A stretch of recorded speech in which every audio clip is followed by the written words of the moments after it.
Vi skal anmelde en YouTuber. Det er simpelthen Spaghetti Road. Overraskende har han 63.000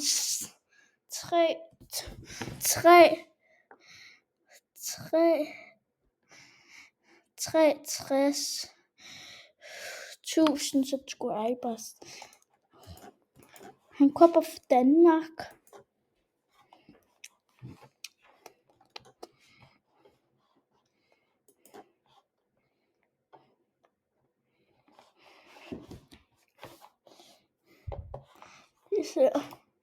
Vi ser den video.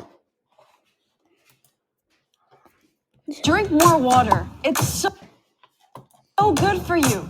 Now, you've probably heard this a million times, and although it's true, it's sometimes... So this is a video where you can change the thumbnail by just leaving a comment. All you need to do is to publicly subscribe to the channel, write a comment with which country I should be in and which emotion I should have, and then once about every hour, a new comment is chosen at random and the thumbnail is automatically updated by my program. In the end, I'll try to go and recreate one of the most successful thumbnails in real life.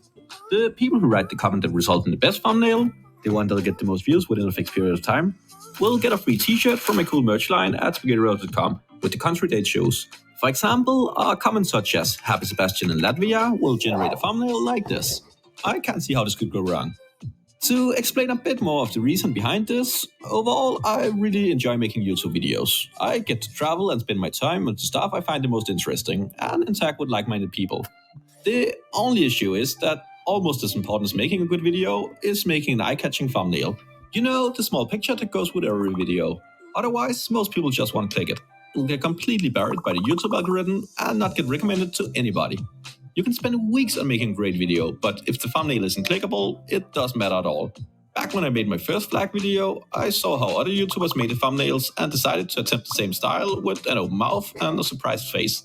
And I must admit, it really worked.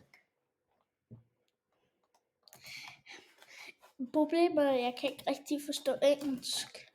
Han kommer fra Danmark. Det er vi macho. So, after the second flag video... Hvad sprog det på? Jeg vil ikke kigge op som sprog det. Jeg vil have det og oversætte det. Og finde det på dansk. Det. Nej, jeg prøver at finde efter sprog.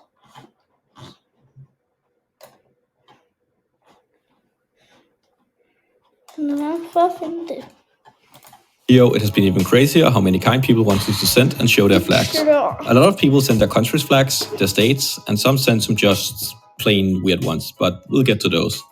After Kosovo's consulate sent me a flag in the first video, I accidentally got into some beef with a lot of Serbians. And while it seemed like it had reached a point where the only option for solving the issue was either YouTube boxing or dropping a diss track on Serbia, quite a few nice Serbs luckily reached out and we got talking. Lucas and Milan both actually sent large Serbian flags, so I think it's all good now. Annie sent these magnets and the flag of Georgia, which has medieval origins, but the country began using it officially again in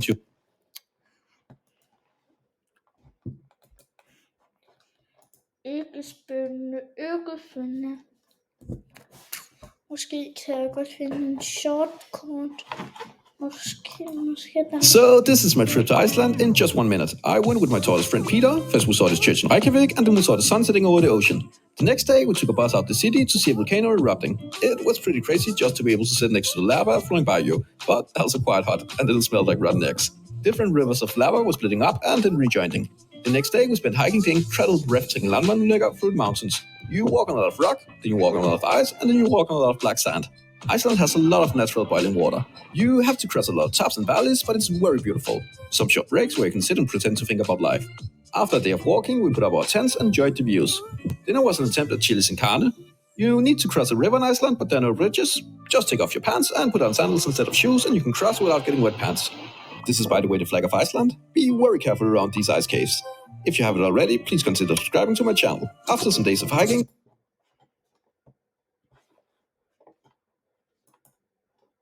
So, this is an update on Flag series. Jeg bedømmer den her kanal, den kommer det ikke for at fornærme dig. Den kommer på en flot 8. plads. de videoer, de er lidt kiksede, og de banner, og de profilbilleder, det er rigtig godt. Det er bare det.